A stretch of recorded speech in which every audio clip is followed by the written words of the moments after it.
are here as Jews and as Jewish women of color marching.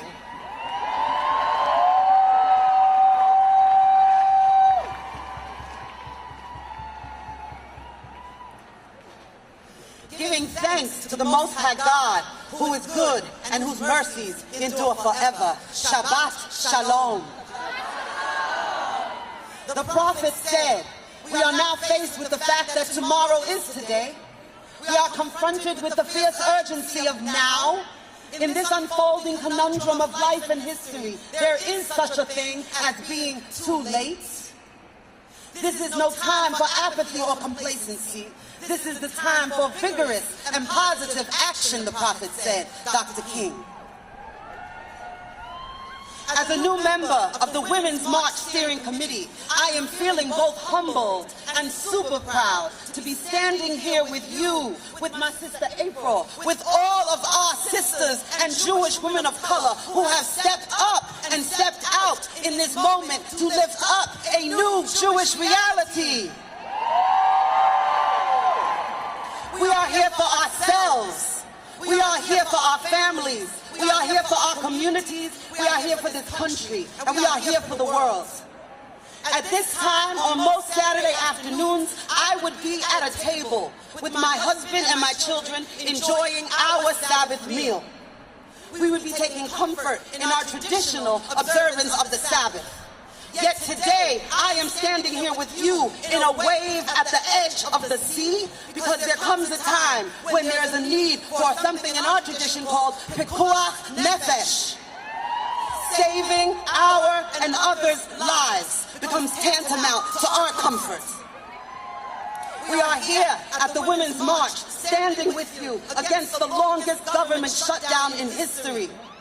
We are standing here with you and all those whose labor and lives have been devalued by a government whose policies devalue humanity.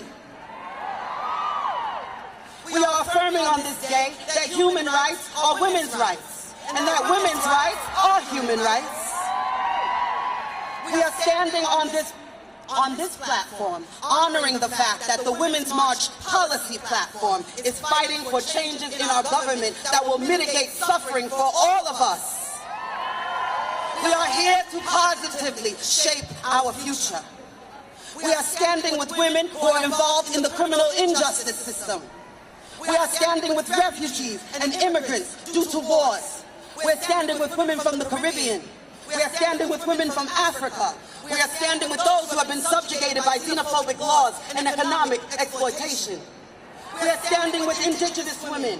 We are lifting up hashtag MMIW, our need for environmental justice, our need for reproductive justice, our need for gender justice, our need to stand tall and clear as women of color and as Jews. I am here as the circle leader of a brilliant wave of Jewish women of color and Jewish women who have come to Washington to issue an invitation to all women to stand in solidarity with us, to help us to be fully seen, to help us to join movement work, to acknowledge that the pain of anti-Semitism is real and it cannot be condoned, equivocated, or excused, but must be dealt with face to face, heart to heart, eyeball to eyeball as family. Jewish women of color are here to do this work together, and we're to do it in the context of liberation, because the fight for justice means being intersectional. It means that there is no other movement for us to be a part of. It means we're doing this work because we love our people, all of them. Shabbat begins with a phrase. We always begin Shabbat with a Hebrew phrase. It goes, Vayihi Erev, Vayihi Boker, Yom HaShishi. And it was evening, and it was morning, one day. And the reason why we say that is because when it's evening and when it's morning, you look up at the sky and it looks the same. You don't know if it's getting dark, or you don't know if it's getting light. You don't know if it's a womb. You don't know if it's a tomb. You don't know. But it's in that unknown that we, as Jewish women of color, will jump in. We will jump into the unknown and declare a new reality that draws forth liberation, Shabbat Shalom.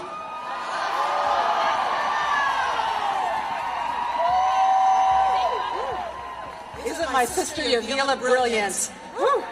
So much brilliance today. Shabbat Shalom and good afternoon, my beautiful people.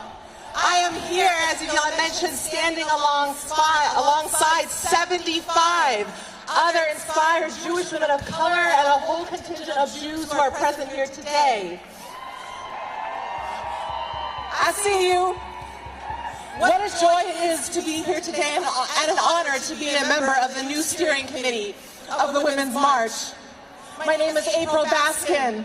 I work as a public speaker, activist, and diversity, equity, and inclusion consultant who supports people working more effectively across lines of difference.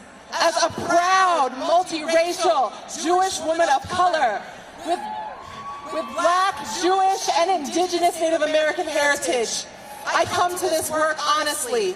I carry many communities with me today and every day in my life and work. I stand on the shoulders of giants like my dear sisters and friendtors, Yavilah and Shahana, and many others on this stage and around the country. I come mostly with a message of hope and joy today, but I also want to be honest in acknowledging that for many of us, the past year has been filled with a lot of heartache, pain, and quite frankly, exhaustion. And I want to be specific here in terms of who I'm talking with. I'm speaking to everyone here today for whom this march matters. I'm speaking to the people who couldn't be here for medical reasons who are home, and for the people who are afraid for some reason and will watch this on the live stream later, or watch the feedback later on YouTube. This march is for you. Just in case you are questioning, give yourself the time you need to heal, but we are here ready to walk alongside you on this path. So please join us. So many of us, especially women and allies from communities targeted by oppression, are deeply homesick for a place we have never been to yet, never experienced, for a world of justice and equity, truly, that has not yet come into being. That world is ours to create and claim.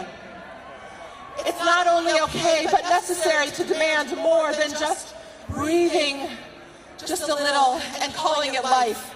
Now is the time to ensure that we transmute our collective longing and yearning into powerful, sustained collective action on this day and in the months and years ahead. But when we are exhausted and scared, as many of us are, and for good reason, how could we possibly do that? My desire, my invitation for each of us is to remember and rekindle a sense of hope. Remember that? We've had a lot of hope before, y'all. We can have it again. I believe our actions and leadership are most powerful when we are truly able to envision a positive future in which all of us are not only free from injustice, but experience the joys of justice and kinship. All right, I'm going to get a little personal, y'all.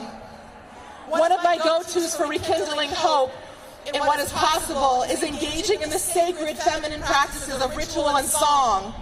So on this day, I want to share a few brief lines of a song I learned in Jewish summer camp. Woo woo! By legendary musician, Jewish feminist, and leader Debbie Friedman. May she rest in peace. For those of you who know it, feel free to sing along. You'll recognize the passage possibly from the Holy Book. I sing, I can't sing, y'all, so tolerate me here. Thank you. And the old shall dream dreams, and the youth shall see visions, and our hopes shall rise up to the sky. We must live for today, we must build for tomorrow. Give us time, give us strength, give us love.